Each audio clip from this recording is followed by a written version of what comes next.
ज्यादातर ट्रेडर्स को लगता है कि उनका स्टॉप लॉस हिट होना तो बस किस्मत का खेल है।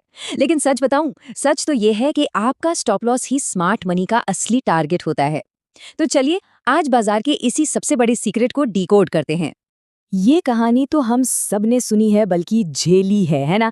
एक ट्रेड लिया, स्टॉप लॉस भी सेट किया, और फिर क्या होता है, प्राइस ठीक उसे छूता है और बस वहीं से पलटकर रॉकेट बन जाता है। इतना गुस्सा आता है उस वक्त, मुझे यकीन है हर ट्रेडर ने ये दर्द महसूस किया है। और आज का सबसे बड़ा खुलासा यही है। जिसे हम अपनी बुरी किस्मत समझकर कोसते रहते हैं, वो असल में बाजार की बड़ी ताकतों का एक सोचा समझा प्लान होता है। जी हाँ, ये कोई इत्तेफाक नहीं बल्कि बाजार के डिजाइन का एक बहुत जरूरी हिस्सा है। तो इस जाल को अगर समझना है तो हमें लिक्विडिटी के खेल को समझना होगा। यही वो एक कॉन्सेप्ट है जो पूरे बाजार को चलाता है, खासकर तब जब बड़े खिलाड़ी मैदान में उतरते हैं। तो आखिर ये लिक्विडिटी है क्या भला? देखिए, बहुत आसान शब्दों में ये वो जगह है जहां ढेर सारा पैसा फंसा हुआ है। मतलब जहां बहुत सारे खरीदने और बेचने के ऑर्डर्स एक साथ जमा हो गए हैं। खासकर कहाँ? किसी पुराने हाई के ठीक ऊपर या किसी पुराने लो के ठीक नीचे। अब सोचिए, जो बड़े बड़े इंस्टीट्यूशंस हैं उनके लिए तो ये जगह किसी खजाने के मैप जैसी है। उन्हें अगर अरबों का माल खरीदना है तो सामने कोई बेचने वाला भी तो चाहिए, है ना? और जब इतने सारे स्टॉप लॉस एक साथ हिट होते हैं तो बस उन्हें वो बेचने वाले मिल जाते हैं। अब सवाल ये उठता है कि इस पूरे खेल के पीछे है कौन, कौन चला रहा है इसे? जवाब है स्मार्ट मनी। पर आखिर ये हैं कौन लोग? तो स्मार्ट मनी का मतलब है वो बड़े बड़े इंस्टीट्यूशंस जिनके पास बेहिसाब पैसा है, सबसे एडवांस टेक्नोलॉजी और डेटा है, और बाजार के सबसे तेज दिमाग वाले प्रोफेशनल्स हैं। हम बात कर रहे हैं बड़े बैंकों की, हेज फंड्स की और ऐसे ही बड़े बड़े संस्थागत निवेशकों की। ये जो नंबर दिख रहा है ना, ये उनकी ताकत का सिर्फ एक छोटा सा नमूना है। जब ये लोग कोई ट्रेड लेते हैं तो वो हजारों करोड़ों का होता है। अब इतने बड़े ऑर्डर्स को वो हमारी तरह बस एक क्लिक में तो नहीं डाल सकते। उन्हें बाजार में उतनी ही बड़ी लिक्विडिटी ढूंढनी पड़ती है। और यहीं से शिकार का असली खेल शुरू होता है। ये समझने के लिए कि एक आम ट्रेडर का छोटा सा स्टॉप लॉस उनके लिए इतना बड़ा निशाना क्यों बन जाता है, हमें उनके और एक रिटेल ट्रेडर के सोचने के तरीके में जो जमीन आसमान का फर्क है उसे देखना होगा। इस स्लाइड में जो बात है वो बहुत दिलचस्प है, क्योंकि ये दो अलग अलग दुनिया दिखाती है।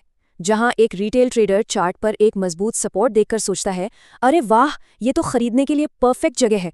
वहीं स्मार्ट मनी उसी जगह को स्टॉप लॉस ऑर्डर्स के एक बड़े तालाब की तरह देखता है। उनके लिए वो सपोर्ट नहीं बल्कि लिक्विडिटी का वो खजाना है जिसे उन्हें लूटना है। तो एक बहुत जरूरी बात समझनी होगी, वो कोई विलन नहीं है जो हमें बर्बाद करना चाहते हैं। ये उनकी मजबूरी है, उनकी जरूरत है।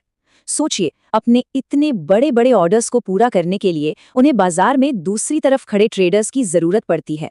और जब स्टॉप लॉस हिट होते हैं तो जो बिकवाली का सैलाब आता है ना, वही उन्हें खरीदने के लिए जरूरी लिक्विडिटी दे देता है।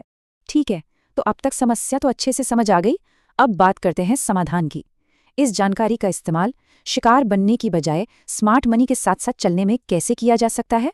ये है वो स्ट्रैटेजी जो पूरा खेल पलट सकती है। पहला कदम, उन साफ सुथरे लेवल्स को पहचानिए जहां ज्यादातर लोग अपना स्टॉप लॉस लगा रहे होंगे। दूसरा, सब्र, बहुत सारा सब्र।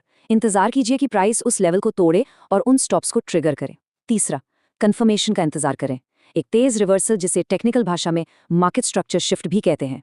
और जब ये हो जाए तब स्मार्ट मनी की असली दिशा में अपना ट्रेड लीजिए। लेकिन ये कैसे पता चलेगा कि ये एक असली ट्रेंड का बदलाव है या सिर्फ एक लिक्विडिटी स्वीप? ये स्लाइड इसे बहुत अच्छे से समझाती है। देखिए, एक असली ब्रेकआउट में मजबूत पूरी बॉडी वाली कैंडल्स होती हैं, जबकि एक लिक्विडिटी हंट या स्वीप अक्सर एक लंबी सी विक वाली कैंडल छोड़ जाता है। ये एक साफ इशारा है कि कीमत को नीचे या ऊपर सिर्फ स्टॉप्स लेने के लिए धक्का दिया गया था और फिर उसे तुरंत ही पलट दिया गया। तो चलिए, इन सब बातों को समेटकर देखते हैं कि स्मार्ट मनी की तरह सोचने और ट्रेड करने के लिए किन सुनहरी नियमों को अपनाना होगा। तो ये रहे कुछ नए नियम, एक नई रूल बुक जो ट्रेडिंग का पूरा नजरिया ही बदल देगी। और सबसे जरूरी, सबसे बड़ा नियम क्या है? वो ये कि खुद लिक्विडिटी नहीं बनना है, कभी नहीं। मतलब उस भीड़ का हिस्सा मत बनिए जो एक साफ सुथरे ब्रेकआउट को देखकर कूद पड़ती है, क्योंकि जानते हैं क्या, वही भीड़ स्मार्ट मनी का खाना बनती है, उनकी लिक्विडिटी बनती है। तो करना क्या है? एक शिकारी की तरह इंतजार करना है, घात लगाकर बैठना है। पहले शिकार होने दो, कंफर्मेशन देखो और फिर अपना दाव चलो। और आखिर में यह सब कुछ बस एक मानसिकता पर आकर टिक जाता है। ट्रेडिंग कोई भविष्यवाणी का खेल नहीं है। ये तो बाजार की हरकतों को समझने और बड़े खिलाड़ियों के बनाए मौकों पर सही समय पर रिएक्ट करने का खेल है। तो मैं आज की ये बात इसी सवाल के साथ खत्म करना चाहूंगा। अब जब ये राज खुल चुका है कि स्मार्ट मनी कैसे काम करता है, तो क्या वही पुरानी गलतियां दोहराकर चारा बनाया जाएगा, या इस जानकारी का इस्तेमाल एक शिकारी की तरह सोचने और ट्रेड करने के लिए किया जाएगा? ये चुनाव हर ट्रेडर का अपना है।